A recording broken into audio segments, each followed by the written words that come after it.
Top quality और consistent performance के लिए सिर्फ सिल्वर पंप नाम याद रखना। નમસ્કાર, સમાચાર સાથે હું હિના। બુલેટિનની શરૂઆત કરવી છે કે જ્યાં પૂર્વ નાયબ મુખ્યપ્રધાન નીતિન પટેલ દ્વારા નિવેદન આપવામાં આવ્યું છે। સંપૂર્ણ વિગતે વાત કરીએ કે જ્યાં ઔરંગઝેબ વિવાદ અને મુસ્લિમ અત્યાચાર પર પૂર્વ નાયબ સીએમ નીતિન પટેલ પાકિસ્તાનમાં અત્યાચાર અને મુસ્લિમોનો અત્યાચાર ભૂલવાનું નથી તેવું નિવેદન આપ્યું છે। તેમણે આપણા અનેક મંદિરો તોડી મસ્જિદો બનાવી છે।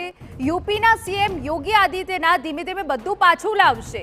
અત્યાચાર સામે અવાજ ઉઠાવવામાં આપણે સહકાર આપવાનો હોવાની પણ વાત કહી છે। આપણે માત્ર જોઈ નહીં રહેવાનું, જરૂર પડે મદદ કરવાની। મુસલમાનો જે અત્યાચાર કર્યા એ ભૂલવાના નથી।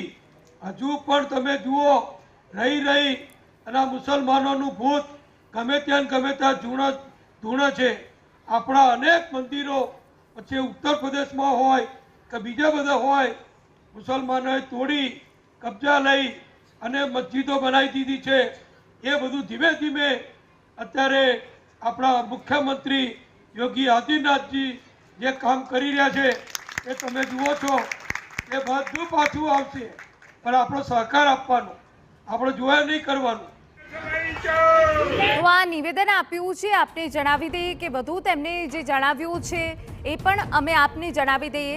મહારાષ્ટ્રમાં ઔરંગઝેબ વિવાદ પર નીતિન પટેલ બોલ્યા છે। મહારાષ્ટ્રમાં ઔરંગઝેબ વિવાદ પર બોલ્યા છે ત્યારે મહારાષ્ટ્રમાં ઔરંગઝેબનું ભૂત પાછું ધૂણે છે। મહારાષ્ટ્રમાં મરાઠાઓ પણ આનો કંઈક ઉપાય કરશે। સીએમ દેવેન્દ્ર ફડણવીસ ઉપાય કરશે। સિંધી સમાજના ચેટીચાંદ મહોત્સવમાં નીતિન પટેલનું આ નિવેદન। ઔરંગઝેબનું પાછું ભૂત એ ધૂણ્યું છે। હવે મહારાષ્ટ્રમાં મરાઠાઓ પણ આનો કોઈ ઉપાય કરશે। દેવેન્દ્ર ફડણવીસ આપણા મુખ્યમંત્રી એ પણ ઉપાય કરશે। જે લોકોએ આપણા ઉપર અત્યાચાર કર્યો, આપણી બેન દીકરીઓને આબરૂ લૂંટી, આપણી દીકરીઓને ઉપાડી જઈ